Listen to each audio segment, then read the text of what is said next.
Hello lux वालो, क्या हालचाल। तो भैया आज एक छोटा सा लेक्चर मैं सरप्राइजिंगली, ठीक है, आपको ही भेज रहा हूँ। तो लंबा चौड़ा लेक्चर नहीं है मेरे भाई, मात्र 45 मिनट मैं इस लेक्चर में पढ़ाऊंगा, ठीक है। और बाकी 15-20 मिनट जो है मैं इसमें क्वेश्चन की प्रैक्टिस कराऊंगा। और हम केवल एक पार्ट कवर करेंगे जिसका नाम है टीआईआर, ठीक है। एक्चुअली मैं संडे को प्लान कर रहा था, ये जो संडे गया था उस संडे को मैं लेक्चर भेजना चाह रहा था, ये वाला 1 घंटे वाला। और थोड़ा सा हेल्थ का इशू था मेरा, तो मैं उस दिन रिकॉर्ड नहीं कर पाया था। फिर वो मंजिल क्लास भी थी, तो फिर क्योंकि आज जो है, जहाँ तक मुझे ऐसा इन्फॉर्मेशन मिली है कि आज मैथ्स की आपकी 2 क्लास है। तो सर आमतौर पर जो है 4 घंटे के आसपास की क्लास लेंगे, जहाँ तक मुझे लगा है। तो मुझे लगता है कि 1 घंटा तो आप निकाल सकते हो, ठीक है। तो प्लीज आप 1 घंटा निकाल लीजिएगा और इस लेक्चर को बढ़िया तरीके से आप देख लीजिएगा। नोट्स का काम बिल्कुल लास्ट में करना, और चाहो तो 1.25x पे भी, 1.25x नॉट 1.5x, आप इसको देखोगे तो ये लेक्चर 1 घंटे के आसपास में आपका कंप्लीट हो जाएगा। नोट्स का काम आप चाहो तो बाद में कर लीजिएगा, कोई दिक्कत वाली बात नहीं है, ठीक है। तो जो है आज कोई लंबा चौड़ा चैप्टर नहीं, बस केवल एक पार्ट कवर करेंगे हम लोग जिसका नाम है टीआईआर, टोटल इंटरनल रिफ्लेक्शन। और ये बहुत रिलैक्सिंग रहेगा आपके लिए, क्योंकि इसकी 80% चीजें हो सकता है आपने 10th क्लास में ऑलरेडी पढ़ रखी हो। ऑल तो मैं बेसिक से उठाऊंगा, बड़े आराम से उठाऊंगा, तो इसमें ज्यादा कुछ नहीं है, बस एक फॉर्मुला ही आएगा, उसी फॉर्मुले को हमको डील करना है। क्लियर है? तो चलो शुरू करते हैं। और शुरू करने से पहले एक इंपॉर्टेंट चीज, ये वैसे मैं नोट्स सब बना दिया हूं, ठीक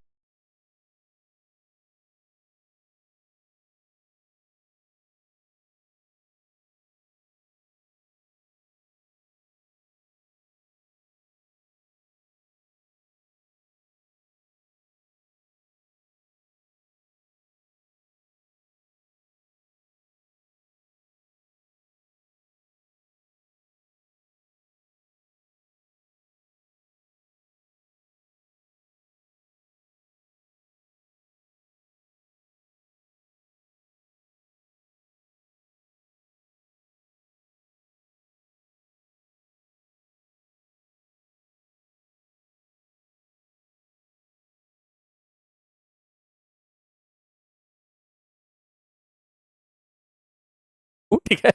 एक इंपॉर्टेंट चीज, जैसे कि आप सब लोग जानते हैं, जो आपके प्यारे प्यारे सर हैं, ओम सर, उन्होंने बहुत मेहनत करके जो है, ये उनकी कई महीनों की मेहनत चल रही थी, उनकी जो बुक है कैटलिस्ट नाम की, वो उनकी बुक कंप्लीट हो गई है। ये बोर्ड के लिए किताब है, 12th के बोर्ड के लिए, जो बच्चे 12th क्लास में वो 75% क्योंकि इंपॉर्टेंट होता है, तो उसके लिए आई होप ये आपको बहुत ही, क्योंकि सर की मेहनत है, ठीक है, अच्छे तरीके से ने इस बात पे ध्यान दिया है, तो ये आपको बहुत ही ये फायदा देने वाली है।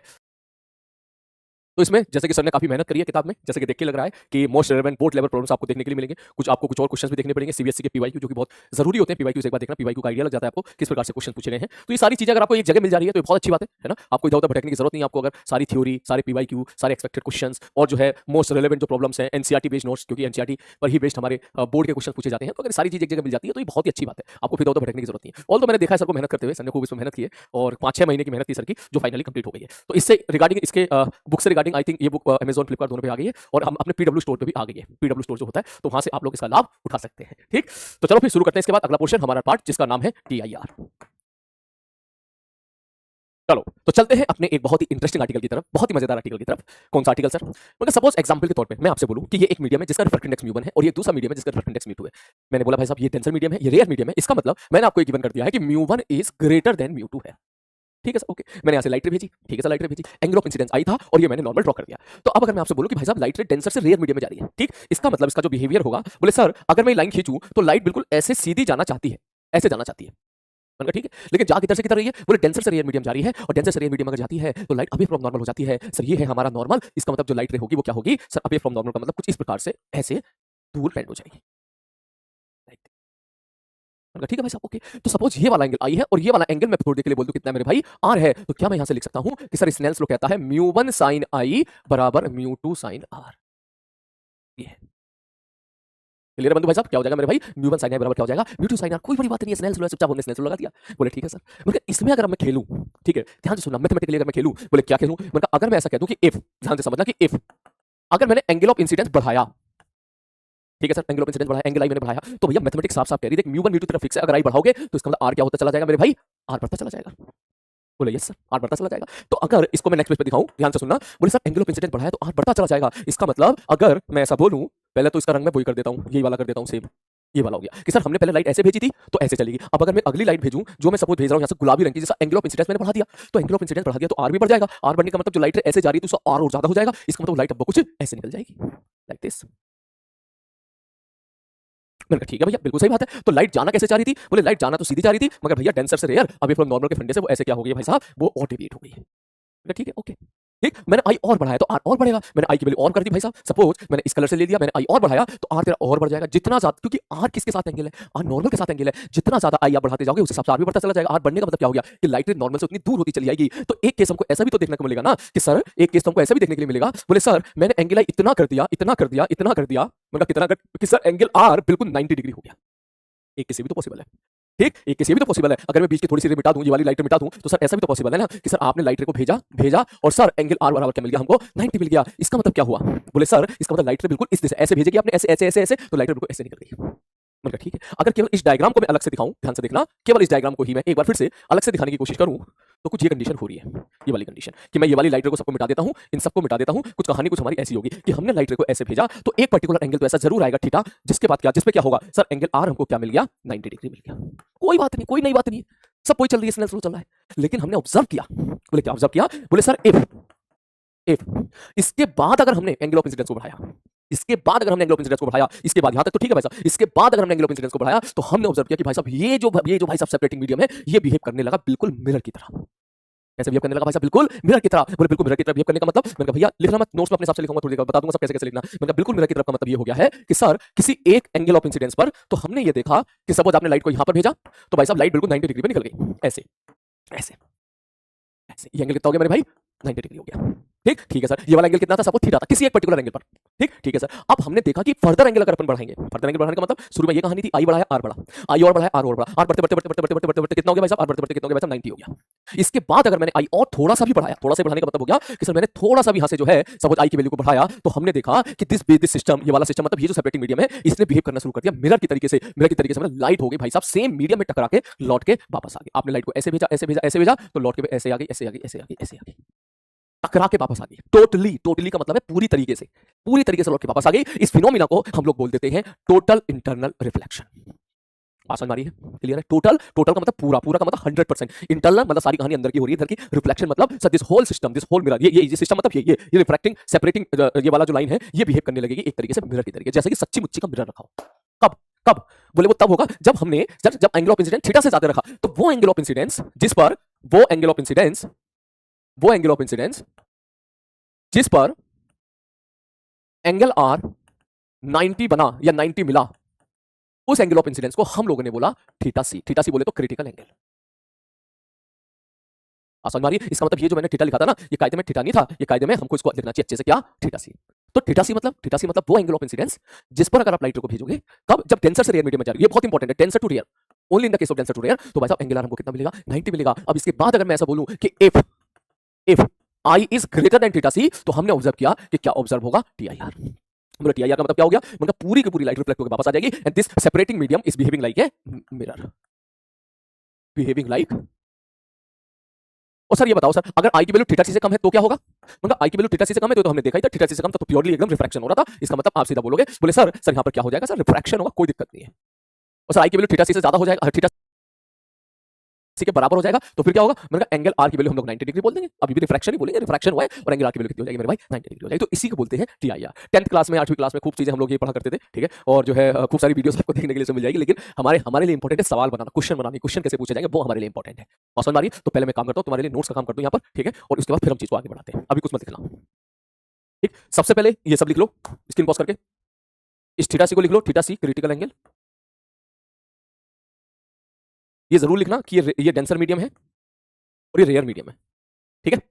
उसके बाद ये सारी कहानी लिख लो, मैंने यहाँ पे थोड़ी अंग्रेजी झाड़ दी है, ठीक है, जल्दी से, ठीक। और यहाँ पर ये लिख लो कि ये जो एंगल है, ये वाला जो एंगल है, this angle is greater than theta c. तो इसका क्या हो गया मेरे भाई, टीआईआर। टीआईआर का मतलब समझ रहे हो, टोटल इंटरनल रिफ्लेक्शन। इसका मतलब ये एक तरह से मिरर हो गया, मतलब जितने एंगल पर आप इसको इंसिडेंट करोगे उतने एंगल पे क्या हो जाएगा, ये रिफ्लेक्ट हो जाएगा। इस चीज को और बेटर तरीके से समझाने के लिए मैंने डायग्राम बना दी है, आज आपको मत समझ में आ जाएगा। सपोज मान लो थीटा सी की वैल्यू 45 डिग्री है, ठीक। थीटा सी कैसे निकाला थोड़ी देर के बाद देखेंगे। थीटा सी की वैल्यू 45 डिग्री, थीटा सी की वैल्यू 45 का मतलब कि सर ये वो एंगल ऑफ इंसिडेंस है, अगर मैं लाइट रे को 45 डिग्री पर भेजूंगा, ठीक, सपोज 45 डिग्री पर भेजूंगा, तो एंगल आर हमारा 90 हो जाएगा। देखिए इस केस में देखिए यहाँ पर क्या हो गया, बोले सर इस केस में हम बोल सकते हैं कि एंगल आर हमारा कितना हो गया, 90 डिग्री हो गया, 90 डिग्री हो गया, ठीक। तो अगर मैं इंसिडेंस देखो, ये कौन सा मीडियम है, डेंसर, ये कौन सा मीडियम है, रेयर। अगर मैं इंसिडेंट देखो डेंसर से रेयर भेज रहा हूं, 45 पर भेज रहा हूं, तो लाइट रे बिल्कुल 90 डिग्री पे निकल जाएगी। अगर 45 से कम पे भेजा आपने, मान लो 30 पे भेजा, तो रिफ्रैक्शन हो जाएगा, ठीक। बोले ठीक है सर जी। और अगर 45 पे भेजा तो 90 पर निकल जाएगी, और अगर 45 से चुन्ना सा सुई की नोक के बराबर तुमने एंगल ऑफ इंसिडेंस बढ़ा दिया, तो TIR हो जाएगा। जैसे 45 पे भेजा तो 90 पे हो गया, लेकिन 45 से थोड़ा सा ज्यादा 45.00001 अब जगह नहीं थी तो मैंने 2 जीरो लगाए, 45.001 पर अगर आपने भेजा तो फटाक से ये जाएगा। This system will behave like a mirror, ये ऐसे लाइट रे जाएगी और बिल्कुल एक तरीके से जैसे मिरर पढ़ा था हम लोगों ने पहले कि एंगल आई बराबर एंगल आर होता है, बिल्कुल उसी प्रकार जो लाइट रे ऐसे जा रही थी वो लाइट रे भैया कुछ प्रकार से ऐसे निकल जाएगी। आ रही बात समझ में? थोड़ा सा भी जाता हुआ और अच्छा खासा जाता हुआ, जैसे मैं 60 पर भेजूंगा तो 60 पर ऐसे भेजोगे तो 60 पर ऐसे निकल जाएगा। और दिस सिस्टम, ये जो है सिस्टम मतलब ये किस तरीके से बिहेव करेगा, मिरर की तरह बिहेव करेगा। आ रही बात समझ में? क्लियर है? तो ये चीज है, ये जल्दी से बना लो जरा फटाक से मिनट से पहले। ठीक है सर, ओके। अब बोले सर ये बात तो समझ में आ गई, लेकिन आप ये बताओ क्रिटिकल एंगल निकालेंगे कैसे? मैंने कहा क्रिटिकल एंगल निकालने के लिए काम कर भैया, सीधा यहीं पर रिजल्ट लिख लो। मैंने कहा क्या मैं यहाँ पे स्नेल्स लॉ लगा सकता हूँ इस जगह पर? बोले हाँ सर लगा दो। तो क्या मैं ऐसा लिखूं यहाँ पर, ध्यान से सुनना। बोले सर मान लो ये म्यू1 है और मान लो ये म्यू2 है, तो मैं लगाऊंगा म्यू1 साइन आई बराबर म्यू2 साइन आर। आर की वैल्यू कितनी होगी भाई साहब? 90 डिग्री। तो साइन थीटा सी बराबर कितना निकल के आ गया? बोले सर आ गया म्यू2 बाई म्यू1। बोले म्यू2 का मतलब क्या है? बोले म्यू रेयर है, म्यू रेयर बटे म्यू टेंशन, साइन थीटा सी आ गया। तो हमारी बात, और मैं तुम्हें बोलूं इस चक्कर में मत पड़ो, ठीक है? सीधा याद रखो, ठीक है? बढ़िया तरीका। बोले सर साइन थीटा सी बराबर होता है छोटा म्यू बटे बड़ा म्यू, खत्म कहानी, लफड़ाई खत्म कर, छोटा बटे बड़ा। कभी जिंदगी में नहीं भूलेगा, कभी नहीं भूलेगा। बोले कैसे? बोले क्यों लिख दिया? मैंने साइन थीटा सी ऐसी ऐसा नंबर है जिसकी वैल्यू हमेशा 1 से कम होगी, या तो 1 होगा या 1 से कम होगा, 1 से ज्यादा तो नहीं होगा ना। तो इसका मतलब छोटा बटे बड़ा कर देगा, इसका मतलब कोई लफड़ा ही नहीं है इसमें, लफड़ा ही नहीं। अगर कोई टाइम मार के बोले ना, बोले सर देखो यहाँ पर जो है ना, समान के चलो यहाँ पर रिफ्रैक्टिव इंडेक्स म्यू बराबर 2 है और यहाँ रिफ्रैक्टिव म्यू बराबर √3 है, तो बताओ इसके लिए थीटा सी कितना होगा? मैं सीधा बोलूंगा साइन थीटा सी बराबर छोटा बटे बड़ा, छोटा कौन है? √3 बटे बड़ा कौन है? 2 √3/2। इसका मतलब थीटा सी बराबर कितना आ गया? 60 डिग्री, खत्म सवाल। समझ मारी बात? तो इसमें कभी कभी जेई मेंस वाला सवाल पूछ लेता है कि सपोज स्पीड ऑफ लाइट है ना, सवाल ऐसे पूछेगा, बोले सपोज स्पीड ऑफ लाइट, ठीक है, एक मीडियम में इतनी है और दूसरी मीडियम में इतनी है, तो बताओ डेंसर से रेयर जाते वक्त बताओ भैया क्रिटिकल एंगल कितना होगा? तो वहां भी ये सीधे लगा दे कि भाई साहब साइन थीटा सी बराबर छोटा म्यू बटे बड़ा म्यू, या छोटी वेलोसिटी बटे बड़ी वेलोसिटी, छोटी बटे बड़ी, खत्म। सर ये ऐसे कैसे लिख दिया? लॉजिकल रीजन में, लॉजिकल रीजन ये होगा, आप लिखोगे सब v बराबर f लैम्डा, आप इस प्रकार से गेम खेलोगे, या म्यू बराबर c बाई बी, आप ऐसे देखोगे ना, सब म्यू बराबर क्या होगा? बोले सर c बाई बी हो जाएगा, reflective index c by B हो जाएगा ना। तो इसका मतलब अब इसके बाद आप ये सारी वैल्यूज यहाँ पर पुट करोगे, ठीक? और फिर मैं आपसे पूछूंगा यहाँ पर कि भाई साहब साइन थीटा सी की वैल्यू बता दो, तो आप सीधा लिखोगे रिफ्लेक्टिव इंडेक्स के हिसाब से आप यहाँ पे टर्म लिखोगे, डेंसर रियर वाली कहानी करोगे, तो कुल मिलाकर अल्टीमेटली रिजल्ट वही आना है। बोले क्या आना है?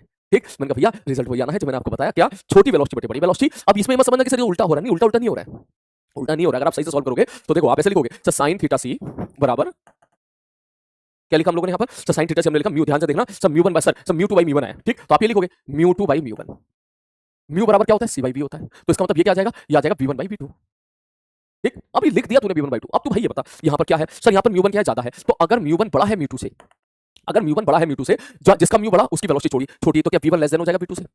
भाई जिसका म्यू ज्यादा है उसकी वेलोसिटी कम होगी, ठीक है सर जी। तो क्या v1 लेस देन v2 हो गया? मैंने कहा हाँ। तो इसका मतलब इसमें छोटी वेलोसिटी कौन आई? बोले v1 छोटी v2 बड़ी। तो v1 कौन सी वेलोसिटी आ गई? बोले छोटी वाली वेलोसिटी। और v2 कौन सी बड़ी आ गई? बोले बड़ी वाली वेलोसिटी, एसकेसी।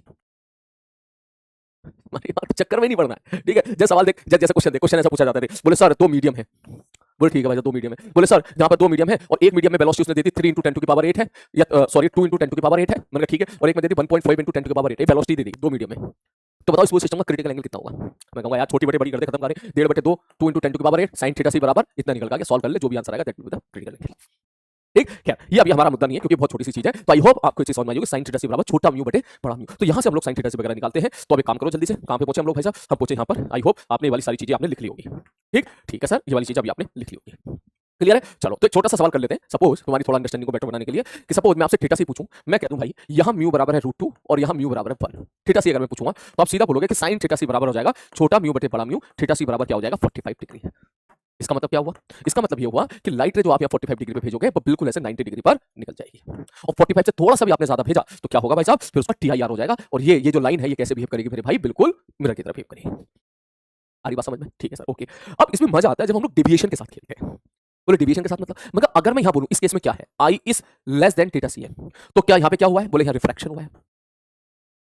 मैंने कहा ठीक है भाई साहब, तो रिफ्रैक्शन वाले केस में अगर मैं आपसे डेविएशन पूछूं, मैंने कहा भैया डेविएशन बता दे कितना होगा? तो ये वाला एंगल कितना है? बोले वाला एंगल तो आई है। तो क्या मैं डेविएशन सीधा बोलता हूं सर r माइनस आई हो जाएगा? चेक करके देख ले, r माइनस आई हो जाएगा डेविएशन। कैसे? बोले सर ये लाइट कहां जाना चाह रही थी? बोले गुरुजी ये लाइट जाना चाह रही थी बिल्कुल ऐसे सीधा, ऐसे लाइट जाना चाह रही थी, ऐसे ये एरो बना देता हूं मैं इस प्रकार से, ये लाइट ऐसे जाना चाह रही थी, ऐसे ऐसे ऐसे ऐसे ऐसे, मगर क्या हुआ? ये इधर मुड़ गई। तो क्या ये इसका डेविएशन हो जाएगा? मैंने कहा हाँ। तो कितना आ गया? सब बड़ा एंगल माइनस छोटा एंगल, ये हमारा डेविएशन निकल गया r माइनस आई। ये कब हुआ? जब TIR नहीं हुआ था। अगर मैं पूछूं मैं कि यहाँ बता डेविएशन कितना होगा, तो सर ये वाला एंगल कितना है? बोले सर ये एंगल तो थीटा सी है। तो क्या मैं यहाँ डेविएशन बोल दूं? सर यहाँ डेविएशन हो जाएगा 90 माइनस थीटा सी।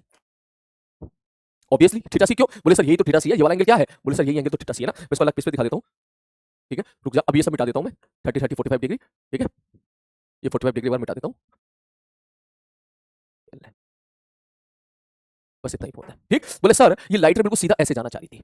ये केस मैंने कौन सा लिया? बोले जब मैंने बोला कि एंगल आई हमारा लेस देन है थीटा सी से, तो कुछ भी एक क्रिटिकल एंगल से अगर कम होगा तो कोई टीआईआर होना ही नहीं है, तो सिंपल रिफ्लेक्शन का सवाल, रिफ्रैक्शन का सवाल है। मैं आपसे डेविएशन पूछूंगा, आप बोलोगे sir R minus I will be the free deviation. मैं अगर बोलूंगा चल मैंने लाइट को एक्जैक्ट थीटा सी पे बोला भेजा है, तो तुम क्या कहोगे? आर की वैल्यू कितनी हो जाएगी? 90 हो जाएगी। तो मैंने कहा नहीं डेविएशन बताओ कितना होगा? तुम कहोगे सर ये लाइट कहां जाना चाहती थी? मैंने कहा भैया ऐसे जाना चाह रही थी।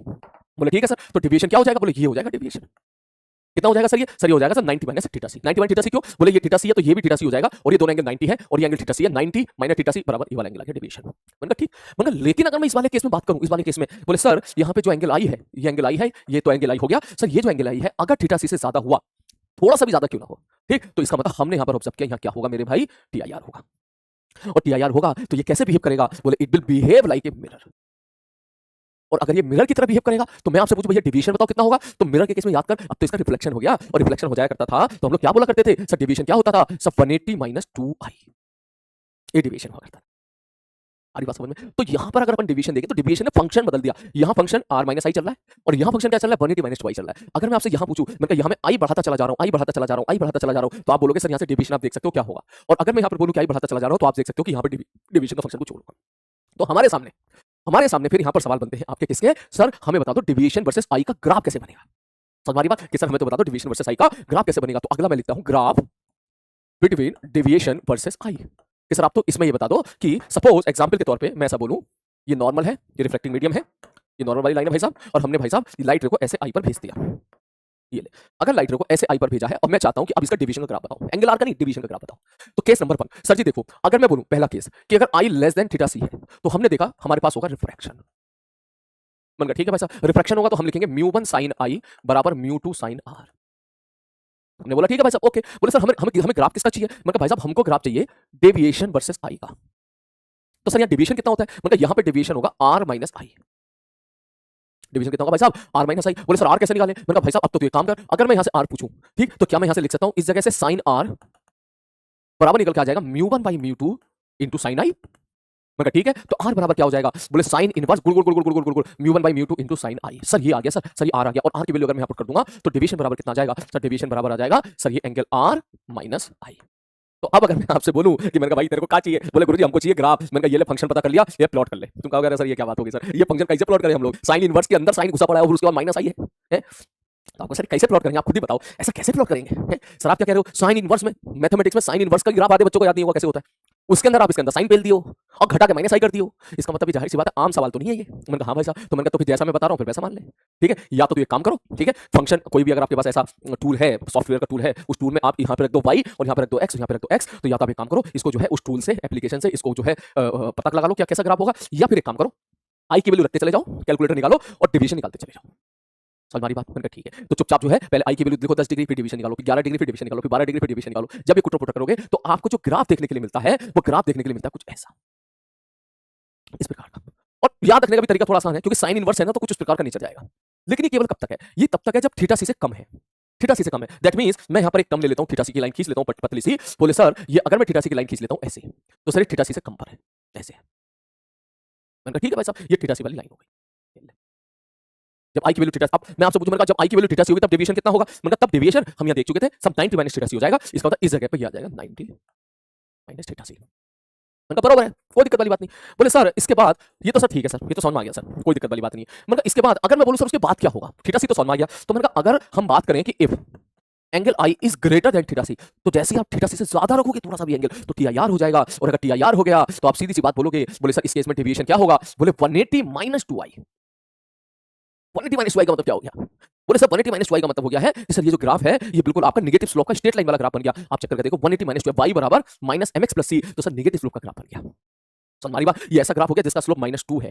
ठीक, तो जैसे ही हम इसको प्लॉट करेंगे तो भाई साहब इसका मैथमेटिकल एक्सप्रेशन हमको दिख रहा है, सर ये ग्राफ बन जाएगा ऐसा, इस प्रकार से। ये हमारी आपकी इक्वेशन हो जाएगी किसकी? डेविएशन बराबर 180 माइनस 2i की। अब तुम्हारे दिमाग में बात आया होगा, सर ये ग्राफ ऊपर से क्यों आया, यहां से क्यों नहीं आया? ठीक, मगर इसके लिए तू जरा यहां पर ये चीज समझने की कोशिश कर, ये वाली चीज मैं यहां से तेरे को समझाता हूं एक बार रफ डायग्राम से, ध्यान से देखना। ठीक, अगर मैं ऐसा बोलूं कि इफ थीटा सी बराबर 45 डिग्री है, ठीक है, तो यहां पर डेविएशन कितना हो गया? सर 90 माइनस 45 बराबर 45 हो गया। ठीक है, ठीक है सर, लेकिन अगर मैं यहां डेविएशन निकालूंगा तो यहां डेविएशन आप क्या लिखोगे? 180 minus 2i that is equal to 180 minus 2 i की वैल्यू कितनी है दोस्त? 45.001। जैसे आप इसको घटाओगे ये हो गया 90 180 माइनस 90.002 तो ये बन जाएगा 89.998। मैंने वैल्यूज के साथ खेला ताकि तो उसकी फील ले पाए। ठीक, तो इसका मतलब मैं अगर ग्राफ प्लॉट करने जाऊंगा, ध्यान से सुनना, देखिए मैं ग्राफ प्लॉट कर रहा हूं डेविएशन वर्सेस आई का। ठीक, तो हुआ क्या सर, शुरू में बताओ, शुरू में अगर अपन बात करेंगे कि आई जीरो है, मान ले एंगल ऑफ इंसिडेंस जीरो है, ये आई को मैं सीधा सीधा ऐसे भेजूं, एंगल ऑफ इंसिडेंस जीरो है, लाइट को अगर मैं सीधा ऐसे भेजूंगा, तो लाइट को अगर सीधा ऐसे भेजोगे तो ऐसे निकल जाएगी, तो डेविएशन जीरो होगा। इसका मतलब ग्राफ आपका यहां से स्टार्ट होना था। उसके बाद ग्राफ में डेविएशन क्या आया था, सो साइन इनवर्स गुड़ गुड़ गुड़ गुड़ गुड़ इनटू साइन गुड़ गुड़ गुड़ गुड़, याद आ रहा है? तो इसका मतलब वो ग्राफ का नेचर कुछ इस प्रकार कैसा हो जाएगा। लेकिन ये कब तक होगा, बोले 45 डिग्री तक होगा। जब थीटा सी, जब एंगल ऑफ इंसिडेंस 45 डिग्री हो गया, ये 45 डिग्री हो गया, तो हमें पता चला कि डेविएशन भी 45 डिग्री है। कोई दिक्कत? ठीक ठीक, डेविएशन भी 45 डिग्री है, तो ये भी क्या हो जाएगा, ये भी 45 हो जाएगा। इसका मतलब समझ मेरी बात को कि आई की वैल्यू अगर तू 44.99999999999 रखेगा ना, तो यहां जैसी रखेगा, ठीक है, इस जगह पे जैसी आई की वैल्यू 44.99999 रखोगे, तो आप यहां से देख सकते हो जो डेविएशन जा रहा है वो अप्रोक्स कितना जा रहा है, 45 के आसपास जा रहा है। ठीक ठीक है सर, ध्यान रख देना यहाँ पर इस जगह पे। ठीक, या एक्जैक्ट 45 रख के देख ले, एक्जैक्ट 45 रख दे तो डेविएशन कितना आएगा, 90 माइनस 45 बिकम 45, इसका मतलब एंगल 45 हो गया। लेकिन जैसे ही आपने एंगल ऑफ इंसिडेंस को थोड़ा सा भी बढ़ाया 45 पर, तो भाई साहब ये डेविएशन आया, 45 पे डेविएशन 45 आया, और जैसे ही आपने 45 से थोड़ा सा ज्यादा करा, डेविएशन फटाक से कितना हो गया, 89.998, मतलब अप्रोक्सीमेट 90 हो गया। इसका मतलब यहां पर 45 है तो यहां पे कहीं 90 होगा, तो तुरंत इसके बाद का ग्राफ यहां से स्टार्ट होगा, 90 से स्टार्ट होगा। इस जगह से ये कहानी कुछ ऐसी चल रही है कि सर सबसे शुरू में तो डेविएशन जीरो था, आई जीरो पर ग्राफ बड़ा बड़ा बड़ा बड़ा बड़ा यहां तक बात पहुंची। सर ये कहानी हो गई, सर एंगल ऑफ इंसिडेंस अगर आप 45 रख रहे हो, थीटा सी के बराबर रख रहे हो, तो हमें पता चल गया कि ये डेविएशन जो आएगा वो आपका 45 डिग्री आ जाएगा।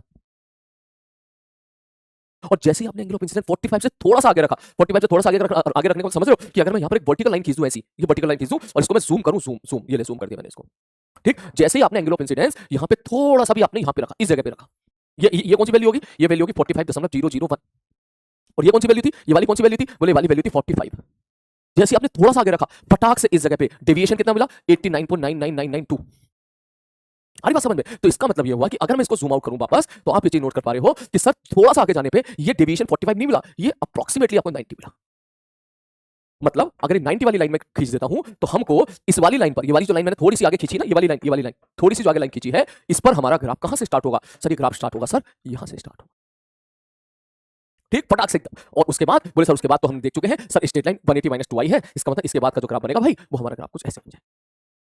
तो ये है, इसमें कभी कभी डायरेक्टली शक्ल सूरत का ही डायग्राम पूछ लेता है, बोले भैया बता दो कौन सा डायग्राम सही है, तो ये कहानी है, इसका ग्राफ ऐसा होगा। मतलब यहां पे मेरे को ओपन इंटरवल देना पड़ेगा इस जगह पर। सर ओपन क्यों, मतलब थीटा सी पे तो ये वाली वैल्यू होगी, थीटा सी पे तो रिफ्रैक्शन ही हुआ है, ठीक है, थीटा सी पे तो स्नेल्स लॉ लगा है, थीटा सी और थीटा सी तक रिफ्रैक्शन हुआ है, थीटा सी पर भी रिफ्रैक्शन हुआ है, स्नेल्स लॉ लगाया है हमने, और एंगल आई तुम्हारा जब थीटा सी के बराबर था तो एंगल आर तुम्हारा 90 डिग्री आया है, और साइन थीटा सी बराबर छोटा म्यू बटे बड़ा म्यू, ये सारी कहानी इसके बाद टी आई आर हुआ है। तो अब अगर आपसे पूछा जाए कि भैया जी ये बता दो इसकी वैल्यू कितनी होगी, सर ये भी तो वैल्यू बता दो, डेविएशन कितनी होगी, मतलब कर ले, कोई दिक्कत ही नहीं है। यहां पर थीटा सी वैल्यू पुट करते तो 180 माइनस 2 थीटा सी, यहां पे आई की वैल्यू थीटा सी, एक्जैक्टली थीटा सी तो नहीं रखेंगे, थीटा सी से थोड़ी सी ज्यादा रखेंगे। जैसे मैंने अभी आई रखा था 45.0001 रखा था, तो यहां पर ये वाली वैल्यू कितनी आ गई थी, ये आ गई थी 89.9992, इसलिए मैंने यहां पर गोला बना दिया, गोला मतलब open interval, this value will not exist, ये वैल्यू एग्जिस्ट नहीं करेगी, इसके बाद स्टार्ट होगा, मुझे ऐसे बनाना चाहिए। आ रही बात समझ में? तो इसमें सवाल आ जाते हैं, स्क्रीन पॉज करें, फटाक से नोट करें। चलो, तो अब इसमें थोड़े से देखें क्वेश्चंस, क्योंकि क्वेश्चन देखने से हमारी अंडरस्टैंडिंग और अच्छी डेवलप हो जाएगी। अभी क्वेश्चन मत लिखिएगा प्लीज, जब मैं बता दूं फाइनली तब आप इसको लिखिएगा, इस चीज को नोट कर लीजिएगा। चलो सर, जैसे कि सवाल ये रहा, उसने बोला है कि भाई साहब ये रूम है, हवा भरी पड़ी है, स्पीड ऑफ द साउंड इतना दे रखा है, the wall of the room are made of the concrete, बिल्कुल सही बात है, in with the speed of the sound is इतना, कंक्रीट के अंदर suppose speed of the sound दे दिया है, ठीक, उन्होंने बोला find the critical angle for the total internal reflection of the sound of at the concrete air boundary. ठीक, मतलब वो लाइट का नहीं पूछ रहा है, ठीक है, लाइट का नहीं पूछ रहा, वो साउंड का पूछ रहा है, लेकिन हमें क्या लेना देना, ठीक है, मैंने तो आपको सिंपल फॉर्मूला बता दिया कि सिंपल जब भी कभी ऐसा केस हो लगा दे भैया साइन थीटा सी बराबर छोटा म्यू बटे बड़ा म्यू, या छोटी वेलोसिटी बटे बड़ी वेलोसिटी। अब उसने बोला भाई साहब छोटी वेलोसिटी कितनी है 340, बड़ी वेलोसिटी कितनी है 1700, लड़ाई झगड़ा खत्म करो, हो गया सवाल। ठीक है, नेक्स्ट अगला सवाल, जैसे कुछ क्वेश्चंस मैंने ये लगा दिए हैं, ठीक है, ये आपकी मैं इसमें अटैच कर दूंगा, आप चाहो तो इनको ट्राई कर सकते हो। हमारी ये शीटों के सवाल है, know the wavelength of the light in the two liquid X and Y are इतना इंटर देन क्रिटिकल एंगल। अरे यार छोटी बटे बड़ी कर, खत्म कहानी, ठीक है, छोटी बटे बड़ी करेगा तो क्या निकल आएगा, वो आएगा वहीं से, sin थीटा c बराबर mu two by mu one, mu को फिर b के टर्म में लिखोगे, b बराबर f लैम्डा लिखोगे, लेकिन अल्टीमेटली हो जाएगा छोटा बटे बड़ा, सर 3500 बटे 7000 बराबर क्या हो जाएगा हाफ, तो इसका मतलब sin थीटा c बराबर निकल के आ जाएगा हाफ, इसका मतलब थीटा c बराबर कितना हो जाएगा 30 डिग्री। और उसी प्रकार की कहानी ये है कि रिफ्रैक्टिव इंडेक्स जो है एक का 3/2 है और एक का 4/3 है, value of the critical angle छोटा बटे बड़ा करो, खत्म कहानी, ठीक है। तो छोटा बटे बड़ा कौन सा, छोटा कौन होता है वैसा 4/3 होता है, तो 4/3 बटे 3/2 बराबर 8/9, ये हमारा क्या आ जाएगा sin theta c, C option, ठीक है। तो ये तो हो गए सिंपल सिंपल सवाल जो पूछे जाते हैं। कुछ क्वेश्चंस जो क्लास में करना जरूरी होता है, एक बार आप उनको करते हैं, ठीक है, ध्यान से समझने की कोशिश करना। जैसे कि क्वेश्चन नंबर 1, सर मान लो यहां पर एक बल्ब है, ठीक ठीक है सर, बल्ब से निकल रही है रोशनी, ये बल्ब है, और नीचे है पानी, वाटर, और ये है हवा। ठीक है, ये भाई साहब क्या है मेरे भाई? सर ये है हवा, और नीचे कौन है? बोले सर नीचे सर पानी। तो क्या होगा? बोले सर सवाल हम इसको थोड़ा सिचुएशन को एनालाइज करते हैं, क्योंकि बहुत स्टैंडर्ड सवाल है, आपको कई जगह देखने के लिए मिलेगा। बोले सर बल्ब है, मैंने कहा हाँ भाई साहब बल्ब है। तो सर ये क्या करेगा? सर यहाँ से रेस निकलेगी। मैंने कहा बिल्कुल निकलेगी। बोले किस तरफ निकलेगी? बोले हर तरफ निकलेगी। मैंने कहा क्या एक रेस ऐसी होगी जो बिल्कुल सीधे ऐसे ही निकल जाएगी? बिल्कुल। इसका एंगल ऑफ इंसिडेंस क्या होगा भाई साहब? यहाँ पे जीरो, तो एंगल आर भी क्या हो जाएगा? जीरो हो जाएगा। मैंने कहा ठीक है सर, एक रेस ऐसी होगी जो यहाँ से ऐसे निकली होगी। मैंने कहा ठीक है सर, और उसका रिफ्रैक्शन हो जाएगा लाइक दिस। मैंने कहा बिल्कुल होगी भैया, ऐसी भी होगी। ये ले, इसका रिफ्रैक्शन हो जाएगा यहाँ से ऐसे। ठीक है, अब एक रेज ऐसी होगी गुलाबी वाली, इसका एंगल ऑफ इंसिडेंस बढ़ गया। आप देखो इसका एंगल ऑफ इंसिडेंस क्या हो गया भाई साहब? बढ़ गया, बढ़ गया। ठीक है सर जी, बढ़ गया। तो इसका एंगल आर भी बढ़ जाएगा ऐसा, इसका एंगल आर भी बढ़ गया। मतलब ठीक है भाई साहब, ओके सर एंगल आर कहां बढ़ गया सर? मतलब बढ़ाना, देख ऐसे देख, ऐसे देख देख देख देख देख देख देख देख देख देख, इस पेन से देखते हैं, इस वाले पेन से देख देख, ये नॉर्मल हो गया। ठीक, ये एंगल आई हो गया और ये एंगल आर हो गया। समझ रही बात? यहाँ पे देख ये नॉर्मल है तो देखिए एंगल छोटा सा है ये वाला एंगल, और देखिए नॉर्मल है ये एंगल देख बड़ा है, तो एंगल आई बढ़ गया उसका। ठीक, उधर से एंगल आर भी बढ़ गया। ठीक है सर, ओके। तो सर अब अगर इसके बाद मैं आपसे बोलूं कि अगला पार्ट ये है कि सर क्या एक लाइट रे ऐसी भी तो होगी ना नीली वाली, जो ऐसे टकरा के बिल्कुल ऐसे सीधे निकल जाएगी लाइक दिस। ये लाइट रे ऐसी जाएगी और ऐसे निकल जाएगी। एक तो कोई ना कोई तो होगी ना। ठीक, जो बिल्कुल जिसका एंगल आर क्या हो जाएगा? बोले जिसका एंगल आर क्या हो जाएगा मेरे भाई? बिल्कुल क्या हो जाएगा? 90 डिग्री हो जाएगा। मतलब इसका क्या हुआ है अभी? ताजा ताजा क्या हुआ? इसका टीआईआर हुआ है। तो क्या इस एंगल को मैं ऐसा बोल दूं कि सर ये एंगल क्या हो जाएगा मेरे भाई? थीटा सी हो जाएगा। मैंने कहा ठीक है, तो बाकी रेस को अगर थोड़ी देर के दिमाग से निकाल दूं, मैं बाद में बना दूंगा इसको। तो सर ये रेस ऐसी है जो टीआईआर हो चुकी है, मतलब जिसका टीआईआर नहीं हुआ, ये अभी रिफ्रैक्शन है, जिसका एंगल आर 90 हो गया है, ये 90 डिग्री है। मैंने कहा ठीक है, मतलब इसके बाद जो भी जितनी भी रेस होगी, सपोज मैं लाल वाली रेस बना दूं, इसके बाद जो भी रेस होगी, क्या मैं ऐसा कह दूं वो ऐसे जाएगी, तो उसका हो जाएगा भाई साहब टीआईआर।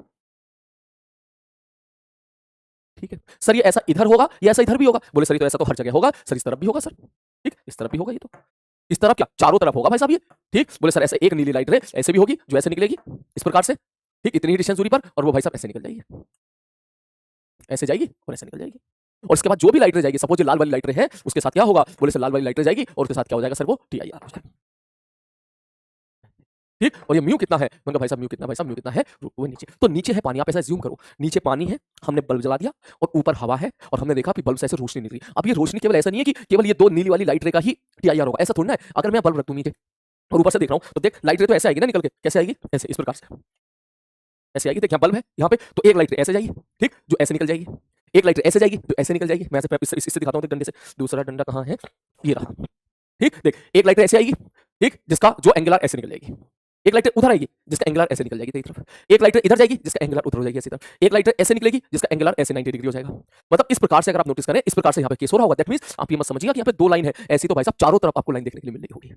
तो सवाल यहाँ पर ये बन जाता है कि मैं इसके ऊपर कितनी रेडियस की डिस्क रख दूं।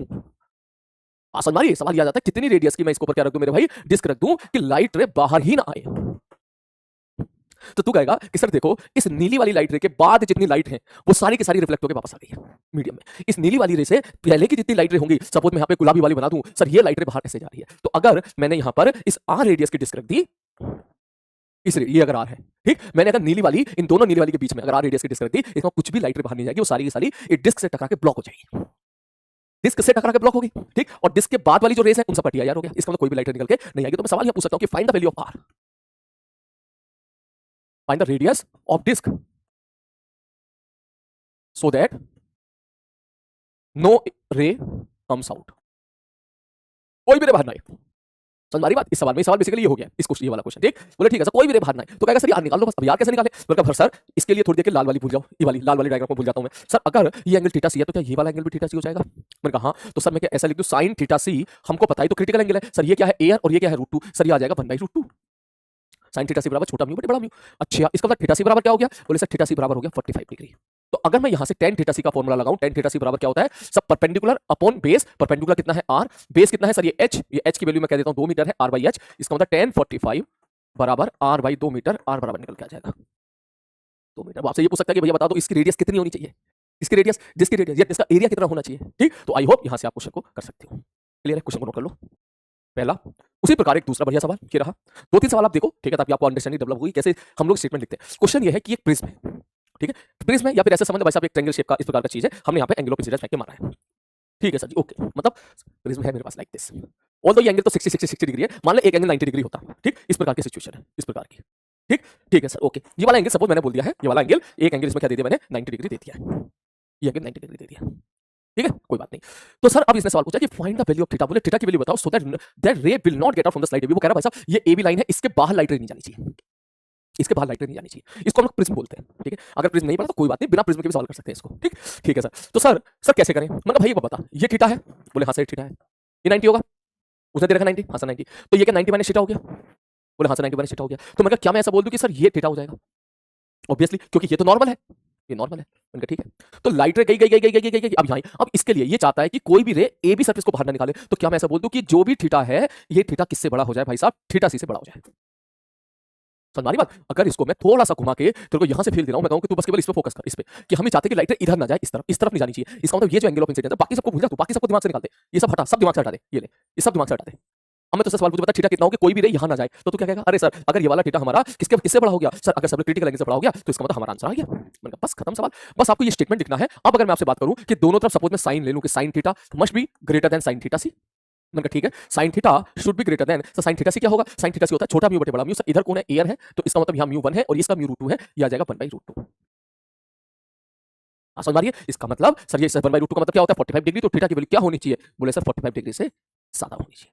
इस प्रकार से क्वेश्चन यहां पे बनाया जाता है। आ रही बात समझ में? ठीक है, एक सवाल और लेते हैं इसी तर्ज पर, ठीक है, ताकि और अच्छा लगे आपको। ये एक केस है जिसमें ऑप्टिकल फाइबर में हम इस चीज का इस्तेमाल करते हैं। यहां पर क्या है? ये एक सिलेंडर है, इसका रिफ्रैक्टिव इंडेक्स म्यू है और ये यहां पर एयर है, ठीक है। मैंने लाइटर को ऐसे फेंक के मारा, एंगल आई है। उसने ऐसा पूछा है, ये जेई मेंस के फेवरेट है, लेकिन ये जे एडवांस ने भी पूछा था इसी से मिलता जुलता सवाल, अभी हाल फिलहाल 2-3 साल पहले जे एडवांस ने भी पूछ लिया था इस पे। तो कैसे जे एडवांस ने पूछा था ये हम बाद में देखेंगे, अभी के लिए अंडरस्टैंडिंग डेवलप करते हैं कि सवाल को क्रैक कैसे करना है। सवाल में उसने बोला कि find the range of mu, भाई साहब इस म्यू की रेंज बता दो so that the all the rays will show the TIR at पी2। मतलब क्या है भाई साहब कि देखो यहां से मैं कितनी रेस भेज सकता हूं? बोले बहुत सारी भेज सकते हो, ऐसे भी भेज सकते हो, कैसे भी भेज सकते हो, ऐसे भी भेज सकते हो, ऐसे भी भेज सकते हो, ऐसे भी भेज सकते हो, ऐसे भी भेज सकते हो, ऐसे भी भेज सकते हो, ऐसे भी भेज सकते हो। ऐसे कितनी रेस होंगी? बोले इनफाइनाइट रेस होंगी। अच्छा, जितनी भी रेस है उन सबका यहां पर क्या हो जाए? टीआईआर हो जाए, ठीक। तो चलो फिर एक बार इस सवाल को देखते हैं कैसे करेंगे। ध्यान से देखो, ये सवाल मुझे कराने दो, आपको सवाल करने का मौका दिया जाएगा। बोले ठीक है सर जी, तो कैसे करेंगे सवाल को? मैंने कहा आ जाओ भैया करते हैं, चलो शुरू करते हैं। मैंने कहा भाई बताओ ये क्या है? बोले सर इधर तो हवा है, एयर है। मैंने कहा ठीक है, तो लाइट रे क्या हवा से, एयर से डेंसर मीडियम में जा रही है? मैंने कहा हाँ, ये इसका नॉर्मल हो जाएगा, पहले रिफ्रैक्शन का ये नॉर्मल हो जाएगा। मैंने कहा ठीक है, डेंसर से rare away from normal, rare से डेंसर टुवार्ड्स द नॉर्मल। तो क्या मैं ऐसा बोल दूं ये लाइट रे जो भी होगी ये इस प्रकार से मुड़ जाएगी, टुवार्ड्स द नॉर्मल मुड़ जाएगी। मैंने कहा ठीक है भाई सब मुड़ गई। अब आप चाहते हो कि यहां पे टीआईआर हो जाए, तो टीआईआर की प्राइमरी कंडीशन क्या होगी? बोले सर ये जो भी एंगल है, मान के चलो एंगल थीटा है, सर ये जो भी है थीटा जो होना चाहिए क्या होना चाहिए? थीटा सी से ज्यादा होना चाहिए। ऑब्वियसली अगर थीटा तुम्हारा थीटा सी से ज्यादा है, थीटा तुम्हारा थीटा से ज्यादा तो टीआईआर हो जाएगा। जो रेस यहां जा रही है वो रेस ऐसे जाके क्या हो जाएगी? ऐसे रिफ्लेक्ट हो जाएगी। परंतु मुझे आई तो गिवन नहीं है। अब क्या मैं ऐसा बोलूं कि अलग अलग आई पर मैं कहूं ये एंगल आर है, ये एंगल क्या हो जाएगा भाई साहब? आर हो जाएगा। तो सर अलग अलग आई है तो अलग अलग आर होगा। अगर आप आई को बदलोगे तो आर बदलेगा, आर बदलेगा तो थीटा बदलेगा। मैथ्स है, अगर आप आई बदलो सर आई क्यों बदल लो? मैंने कहा मेरे को रेस थोड़ी ना दे रखी है, यहाँ पे तो बहुत सारी इनफाइनाइट रेस निकलनी होगी, तो अलग अलग रेस का अलग अलग आई, अलग अलग आई तो अलग अलग आर, तो अलग अलग आर तो अलग अलग थीटा। इसका मतलब अलग अलग रेस के लिए थीटा की वैल्यू अलग अलग होगी। लेकिन अगर मैं ऐसा कह दूं सोल्यूशन में, कितना प्यारा सोल्यूशन है, ध्यान से समझना दे कि सर थीटा की जो कम से कम वैल्यू है, अगर वो वैल्यू थीटा सी से ज्यादा होगी तो हमारा काम हो गया। समझ मारी बात? मैं फिर से सुन, ध्यान से समझ, बड़ी बड़ी मजेदार चीज है। देख अलग अलग इंसिडेंट रे, क्योंकि उसने इंसिडेंट रे केवल एक भले ही बनाई हो, लेकिन उसने ऑल द रे बोल दिया। ऑल द रे का बोलने का मतलब सर एक रे, दूसरी रे, तीसरी रे, चौथी रे, ऐसे हम लोग सपोज लाखों करोड़ों रेस भेज रहे हैं। तो हर रे का एंगल ऑफ इंसिडेंस अलग अलग है, तो हर रे का एंगुलर अलग अलग हो जाएगा, तो हर रे का थीटा भी अलग अलग हो जाएगा, सबका थीटा अलग अलग है। तो मान ले उन सब में जितनी भी रेस होंगी, सब में किसी ना किसी का थीटा तो कम से कम होगा ना। अगर वो थीटा जिसका सबसे कम से कम है वो थीटा सी से ज्यादा हो गया, तो इसका मतलब सबका ही थीटा थीटा सी से ज्यादा हो गया। हमारी बात कि थीटा की जिस रे की सबसे कम से कम वैल्यू होगी हमने उसको चुन लिया, अगर वो थीटा सी से ज्यादा हो गया तो बाकी सबका तो थीटा सी से ज्यादा हो ही जाएगा। तो दैट मींस इसका मतलब थीटा की जो मिनिमम वैल्यू वो क्या होनी चाहिए? थीटा सी से क्या होनी चाहिए? ज्यादा होनी चाहिए। अब थीटा की वैल्यू मिनिमम कब होगी? थीटा की वैल्यू मिनिमम कब होगी? बोले सर थीटा की वैल्यू मिनिमम तब होगी जब आर क्या हो जाए? आर मैक्सिमम हो जाए। ऑब्वियसली जब आर मैक्सिमम हो तभी थीटा मिनिमम होगा। क्यों? क्योंकि आर प्लस थीटा बराबर क्या है? 90 डिग्री है। मैंने कहा ठीक है, आर की वैल्यू क्या होनी चाहिए? मैक्सिमम। और आर मैक्सिमम कब होगा? जब आई मैक्सिमम हो जाए। तो म्यू 1 sin i बराबर म्यू 2 sin r, ये रिजल्ट तो हमको पता ही है, म्यू 1 sin i बराबर म्यू 2 sin r। तो इसका मतलब सर थीटा जो होगा, थीटा होगा किसके बराबर? 90 माइनस आर के। तो क्या मैं ऐसा लिख दूं कि 90 माइनस आर की जो मिनिमम वैल्यू होगी वो थीटा सी से ज्यादा होनी चाहिए? मैंने कहा हाँ भैया बिल्कुल सही बात है, 90 माइनस आर की जो मिनिमम वैल्यू होगी वो क्या होनी चाहिए मेरे भाई? थीटा सी से क्या होनी चाहिए? बोले ज्यादा होनी चाहिए। बोले ओके सर, अब अगर मैं वैल्यू पुट करूं कि 1 इंटू साइन आई की वैल्यू कितनी रखी भाई साहब मैंने यहाँ पर? आई की मैक्सिमम कितनी हो सकती है? 90 बराबर म्यू 2 मतलब म्यू इंटू साइन आर। अब चेक करके देखना, ये बन गया 1 साइन आर बराबर क्या निकल कर आ गया? बोले 1 अपॉन म्यू। क्लियर है? और यहां अगर मैं यहां पे साइन थीटा सी पूछूं इस पूरे सिस्टम के लिए, तो साइन थीटा सी क्या होगा इस जगह के लिए? ये एयर है, ये म्यू है, छोटा म्यू बटे बड़ा म्यू। तो हमें ये भी पता है कि साइन थीटा सी किसके बराबर है? बोले 1 अपॉन म्यू के बराबर है। और साइन आर क्या आ गया, वही 1 अपॉन म्यू के बराबर आ गया। इसका मतलब आर बराबर क्या आ गया मेरे भाई, थीटा सी आ गया। तो ये आर क्या है, ये आर की मैक्सिमम वैल्यू है। ये आर की कौन सी वैल्यू है मेरे भाई, आर की मैक्सिमम वैल्यू। जब ये मैक्सिमम होगा तब आई मैक्सिमम होगा, और आई मैक्सिमम वैल्यू कितनी हो जाएगी, 90 डिग्री होगी, और तब थीटा मिनिमम होगा। तो दैट मींस हम ये लिख सकते हैं कि सर 90 माइनस आर, सर ये मिनिमम कब होगा, जब आर क्या हो जाए, आर मैक्सिमम होगा, should be greater than theta C. That mean 90 minus R की मैक्सिमम वैल्यू कितनी आई, बोले सर ये थीटा सी आ गई है, ये बड़ा होना चाहिए थीटा सी से, तो 90 बड़ा होना चाहिए टू थीटा सी से, तो थीटा सी क्या होना चाहिए, छोटा होना चाहिए 45 डिग्री से। आधी बात समझ में, सवाल अभी समाप्त नहीं हुआ है, सवाल में भी थोड़ी सी जान और बाकी है। बोले सर थीटा सी क्या होना चाहिए, सर यहां से समझ में आया कि theta c must be less than, sir theta c क्या होना चाहिए, सर छोटा होना चाहिए 45 डिग्री से। अगर मैं दोनों तरफ साइन ले लूं तो sine theta c less than sine 45 degree, sine theta c होता है 1 upon u is less than 1/√2, mu क्या होना चाहिए, √2 से बड़ा होना चाहिए। समझ में आ रही बात। तो इस प्रकार की जो है, ऑल दो हो सकता है आपको और बेटर तरीके से सिंपल 1 2 लाइन 4 5 2 3 लाइन में भी आप सॉल्व कर सकते हैं, ठीक है। लेकिन मेरा भी मकसद था कि आपको थोड़ा सा फील दिला सकूं किस प्रकार से खेला जाता है, किस प्रकार से हमने ये खेला कि थीटा की, क्योंकि इस चीज का इस्तेमाल हम प्रिज्म में करेंगे, ठीक है, कि थीटा की जो मिनिमम वैल्यू है वो थीटा से ज्यादा होनी चाहिए, ठीक है। मैं चाहता हूं कि ये उसके बाद थोड़ा सा पुटर पुटर हम लोगों ने करा। आ रही बात समझ में, ठीक। अच्छा इस पे कुछ क्वेश्चन और देखते हैं जरा, ठीक। अब जैसे एडवांस के सवाल देख लेते हैं थोड़ा सा, किस प्रकार एडवांस वालों ने सवाल पूछे थे। जैसे पहला सवाल, ठीक, ये तो हो गया था। अब एक सवाल और देख लेते हैं। जैसे एक सवाल ये रहा, देखो ये तो एडवांस का नहीं है, ये तो ऐसे ही है। उसने बोला ray of light incident perpendicular to the one face of the 90 degree prism, ठीक है भाई साहब, and totally reflected at the glass air interface, the angle of refraction, sorry angle of reflection is 45 degree, मतलब ये भी 45 degree है और ये भी 45 डिग्री है। उनका ठीक है भाई साहब, बी कंक्लूडेड रिफ्रैक्टिंग इंडेक्स। बोला म्यू के बारे में बताओ क्या होगा भाई, इसका टीआईआर हुआ है ना, कैसे टीआईआर हुआ है, बोले भाई साहब ये लाल वाली रेस का देखो ऐसे हुआ, ये ऐसे आई और टकरा के ऐसे चली गई। मतलब ठीक है भाई साहब, ऐसे आई और ऐसे चली गई। अब तुम कहोगे √2 1/√2, वो तो चारों ही ऑप्शन दे रखे ना, देख mu less than 1/√2, mu greater than √2, ये तो दे ही रखे, इसलिए हमको एग्जैक्टली जाना पड़ेगा क्वेश्चन की तरफ। अच्छा सवाल है। बोले सर एंगल ऑफ इंसिडेंस कितना है, 45। मतलब क्या टीआईआर हो गया, क्या इस जगह पे टीआईआर हो गया, हाँ इस जगह पे टीआईआर हो गया। अगर टीआईआर हो गया है तो ये जो भी एंगल है ये थीटा सी से तो बड़ा होगा।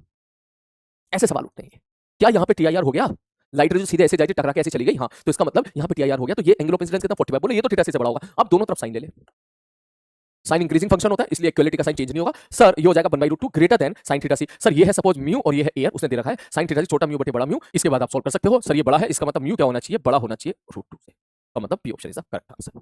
इक्वालिटी साइन भी नहीं आएगा, ठीक है, क्योंकि इक्वालिटी साइन इसलिए नहीं आएगा क्योंकि रे रिफ्लेक्ट हुई है। अगर रे ऐसे दिखा देता तो इक्वालिटी का साइन आ जाता, ठीक है। और देख सवाल जरा, जैसे कि और क्वेश्चन देखते हैं।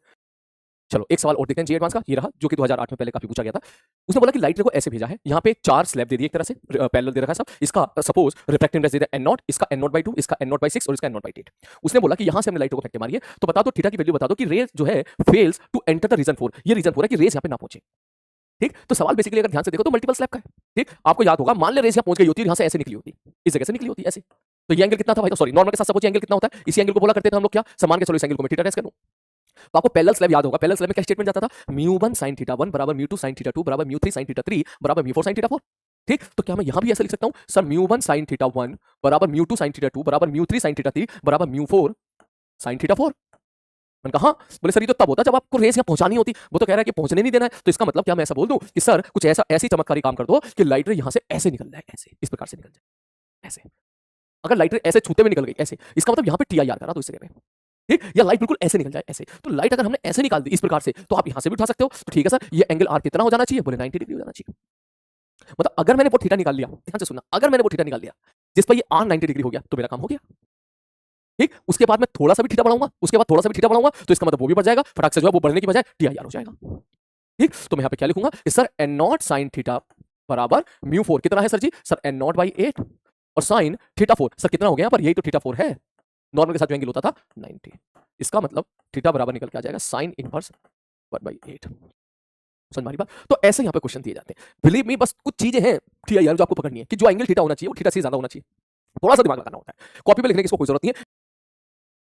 तो टीआईआर में अभी के लिए इतना ही रखते हैं, ठीक है। ऑल्दो टीआईआर खत्म नहीं हुआ है, ठीक है, टीआईआर अभी वापस फिर से आएगा जब हम लोग प्रिज्म पढ़ेंगे, समझ हमारी बात। लेकिन अभी के लिए बस इतने ही सवाल करके रखो, इतने ही क्वेश्चन को अच्छी तरीके से पकड़ के रखो, फिर जब क्वेश्चन की प्रैक्टिस करेंगे हम लोग तब आप देखोगे कि भाई साहब बड़ा मजेदार है टीआईआर। ऑल्दो टीआईआर के कुछ एप्लीकेशंस हैं, ठीक है, ये आप लोग जो है पहले पढ़ चुके हो, पहले कई बार आपने पढ़ा होगा, मैं एक बार रिवाइज कराता हूं। जैसे कि होता है मिराज, ठीक है, this is an example of the TIR. कुछ बच्चे सोचते हैं मिराज क्या होता है, मतलब मिराज ये होता है कि कभी कभी क्या होता है कि हम लोग जब कभी गर्मियों के दिनों में जब सड़क पे चल रहे होते हैं, ठीक है, या सड़क पे गाड़ी चला रहे होते हैं, चाहे बाइक चला रहे होते हैं, तो हमें ऐसा लगता है कि बाहर दूर सड़क पे कहीं पानी गिरा पड़ा है।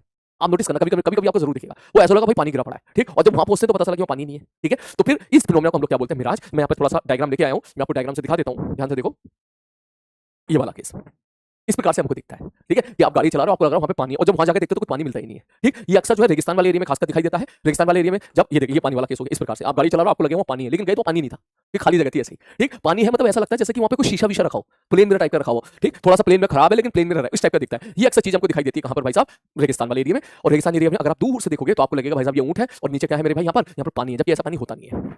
हमारी बात इसमें ऊँट भी कंफ्यूज हो जाता है, रेगिस्तान वो देखता है दूर कि भाई साहब वहाँ पानी है, वो इस उम्मीद के साथ भागता है कि वहाँ पानी मिलेगा, और उसको पानी मिलता नहीं है तो बेचारा परेशान हो जाता है भागते भागते। बोले सर ऐसा हो क्यों रहा है? मतलब ऐसा इसलिए हो रहा है क्योंकि जो रेगिस्तान में अगर आप बात करो, सपोज आप यहाँ से बैठ के देख रहे हो, इस जगह से यहाँ से बैठ के आप देख रहे हो, तो इसमें आप ऐसे समझो कि सपोज मुझे, मेरे लिए सपोज ये ऑब्जेक्ट है, सपोज मेरे को इसको देखना है, तो जब आप इसको देखोगे तो एक तो होता है कि आप सीधा ही देख लो, ऑब्जेक्ट से रेस निकली होगी और सीधा आपकी आंखों में कुछ इस प्रकार से आई होगी डायरेक्टली ऐसे, या आप ऊंट पे बैठे हो, रेगिस्तान में भाई साहब ऊंट पे बैठ गए, ठीक है, तो एक रेस तो ऐसी होगी जो ऑब्जेक्ट से सीधी निकलेगी, ये नीली वाली रेस, और सीधी आपकी आंखों में जाएगी, मतलब कोई दिक्कत नहीं, होता ही है, तो दूर की चीज दिखती है साफ साफ। लेकिन ऐसा भी तो होगा ना कि सर जब रेगिस्तान के बारे में बात कर रहे हो तो नीचे क्या होती है, रेत हो जाती है गर्म, तो गर्म हो जाती है, तो यहाँ जो म्यू है, यहाँ की जो हवा है वो हवा हो जाती है गर्म, जमीन से जुड़ी हुई हवा गर्म हो गई, हॉट हो गई, हॉट हो गई तो उसका म्यू क्या हो गया, कम हो गया।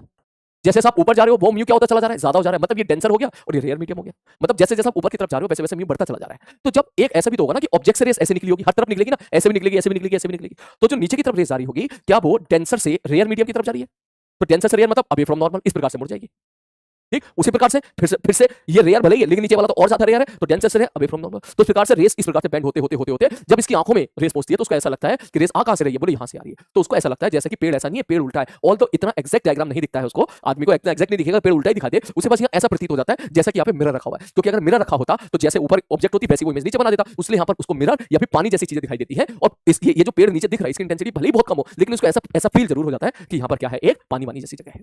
ये इसकी थ्योरी मैंने यहाँ पे लिख दी, अटैच कर दी है, इसको मैं इस पे अटैच कर दूंगा, आप चाहो तो थ्योरी वगैरह पढ़ लीजिएगा, this is the whole game जो यहाँ पे लिख दिया है, रीडिंग लगा लीजिएगा, बस इसमें बस इतना है कि सर हाँ हमको इस प्रकार से ये चीज दिखाई देती है। उसी प्रकार से हमारा एक और एग्जांपल होता है जिसको बोलते हैं स्पार्कलिंग ऑफ डायमंड, कि डायमंड कैसे स्पार्क करता है, तो कायदे में डायमंड के अंदर जो रिफ्लेक्टिव इंडेक्स होता है उसका कुछ 2.5 के आसपास का होता है, ठीक, तो उसके अंदर जब रे जाती है तो डायमंड की कटिंग हम इस प्रकार से करके रखते हैं कि भाई साहब रे अंदर गई तो अंदर ट्रैप ही हो जाए, तो डायमंड का चमकना वो इस बात पर डिपेंड करता है कि उसकी कटिंग आपने कितनी स्मार्टली की है, डायमंड की कटिंग इतनी शानदार तरीके से की जाती है कि हर जगह पर टीआईआर हो जाता है, कि मतलब रेस गई टकराई फिर से टीआईआर हो गया, दूसरी जगह टकराई फिर से टीआईआर हो गया, तीसरी जगह टकराई फिर से टीआईआर हो गया, मतलब रेस जब अंदर गई तो अंदर फंस के रहेगी और फटाफट फटाफट फटाफट फटाफट हर जगह पे क्या होता चला जा रहा है, टीआईआर हो जा रहा है, तो इसका मतलब वहां पर आपको क्या दिखता है, डायमंड चमकीला टाइप का दिख रहा होता है। क्लियर है? ये कुछ एग्जांपल उसी प्रकार से लूमिंग होता है कि भाई जहाज आपको जो है कभी समुद्र के किनारे जाओगे तो आपको इस प्रकार से आपको कहीं जहाज ऐसा दिखाई देता है, अब क्योंकि आप में से काफी बच्चे तो समुद्र नहीं गए होंगे, ठीक है, तो वो इस चीज की फील थोड़ी कम ले सकते हैं कि जहाज जो होता है वो कुछ इस प्रकार से ऊपर दिखाई देता है, थोड़ा सा ऐसी फील आती है जैसे कि हवा में लाइक दिस ऐसे, ठीक है, तो इसका भी जो है डायग्राम का मैंने यहाँ पर हल्का सा डायग्राम दिखा दिया है, आप चाहो तो उसको देख लीजिएगा, ये भी सारे के सारे आपके आप जो है वो टीआईआर पर बेस्ड है। टीआईआर का एक और एग्जांपल होता है ये ऑप्टिकल फाइबर जो कम्युनिकेशन बहुत इस्तेमाल होता है, क्योंकि टीआईआर अगर आप करा रहे हो तो इसका मतलब ये टोटल इंटरनल रिफ्लेक्शन, इसका मतलब टोटल हो रहा है, टोटल मतलब समझ रहे हो ना कि पूरा का पूरा एनर्जी रिफ्लेक्ट होकर वापस आ रहा है, तो एनर्जी लॉस की तो बात ही नहीं हुई यहाँ पर।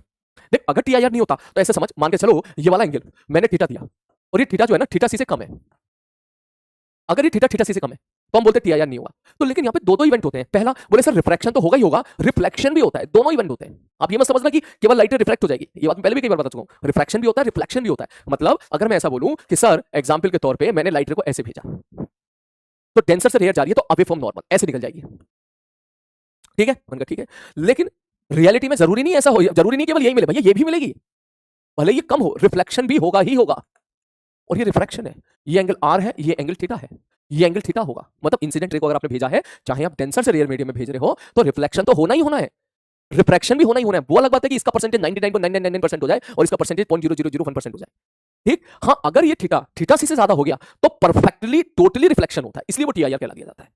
हमारी बात एक बार जे 2007 ने सवाल पूछ लिया था, एडवांस वालों ने सवाल पूछ लिया था कि सपोज हमने देख सवाल समझ कहीं आप किताबों में जरूर देखेंगे कि सपोज हमने यहां से लाइट को भेजा और angle of incidence is greater then critical angle है, तो अब क्या होगा, बोले अगर आपने क्रिटिकल एंगल से ज्यादा भेज दिया है तो भाई साहब तो रिफ्लेक्शन नहीं होगा, फिर तो सारा का सारा रिफ्लेक्शन होगा। फिर उन्होंने पूछ लिया था कि चलो ये बताओ ये वाला एंगल कितना होगा, ये एंगल ये अल्फा बताओ तो एंगल कितना होगा, तो हमारी बात तो भाई ये तो बड़ी सिंपल सी चीज है सर, ये अल्फा निकालने के लिए सर हम क्या करें, मैंने कहा जो इंसिडेंट रे थी आप ही समझो, इंसिडेंट रे बिल्कुल ऐसे सीधी जा रही थी, ये देख ये जो इंसिडेंट रे है ये इंसिडेंट रे से बिल्कुल सीधी जाना चाह रही थी, मैंने कहा ठीक है, और जाने के बजाय सपोज रिफ्लेक्शन हो गया तो ये वाला जो एंगल होता है ये तो हो गया 180 - 2 थीटा, तो 180 - 2 थीटा हो गया, मैं कहा ये तो रिफ्लेक्शन है ना, रिफ्लेक्शन में तो डेविएशन 180 - 2 थीटा होता है, ठीक है सर, और अगर मैं आपसे पूछूं कि ये वाला एंगल कितना है, इतना, बोले सर ये वाला एंगल आर है, तो अब इसके बाद आप खेल सकते हो, आप यहां से खेल सकते हो कि आर प्लस उसने पूछ दिया था angle between reflection and refraction, इनके बीच का एंगल बता दो, तो आप ये तो यहां से श्योर शॉट बोल सकते हो कि sir R plus theta R plus alpha, सही जा रहा हूं मैं, ठीक है sir ji, okay R plus, sir ये जो भी अल्फा होगा, ठीक है ध्यान से समझो, ये अल्फा क्या है, इसके और इसके बीच का एंगल है, ये अल्फा इसके बीच का एंगल है, ये अल्फा है सर, यहां से ये तो समझ में आ गई हमें कि 180 - 2 थीटा जो भी है वो अल्फा से बड़ा है, ये हमारी समझ में आ गया, चेक करके देख ले, है ना? ये वाला जो एंगल है, ये टोटल एंगल जो है वो इससे बड़ा है। यही सवाल उन्होंने पूछ लिया था। समझ में आ रही बात? जब मैं पीवाई क्यू में आपको दिखाऊंगा तो आपसे पूछ लूंगा, यही सवाल उसने पूछ लिया था कि 180 माइनस 2 थीटा क्या अल्फा से बड़ा होगा या अल्फा से छोटा होगा? Where alpha is the angle between refracted ray and the reflected ray. थोड़ा सा खिचड़ी पक गई, मैं यहाँ पे दिखा देता हूँ। मतलब ऐसे लाइट रे को ऐसे भेजा, टेंसर से रेयर ऐसे निकल गई अवे फ्रॉम नॉर्मल, लेकिन ये होगा ही होगा। लाइट जाना कैसे चाह रही थी? ऐसे सीधी जाना चाह रही थी। अगर मैं थोड़ी देर के लिए इसको भूल जाऊं, मैं आपसे बोलूं, मैंने कहा जाना इधर चाह रही थी, गई इधर है, तो बताओ ये एंगल कितना होगा? आप बोलोगे 180 माइनस 2i।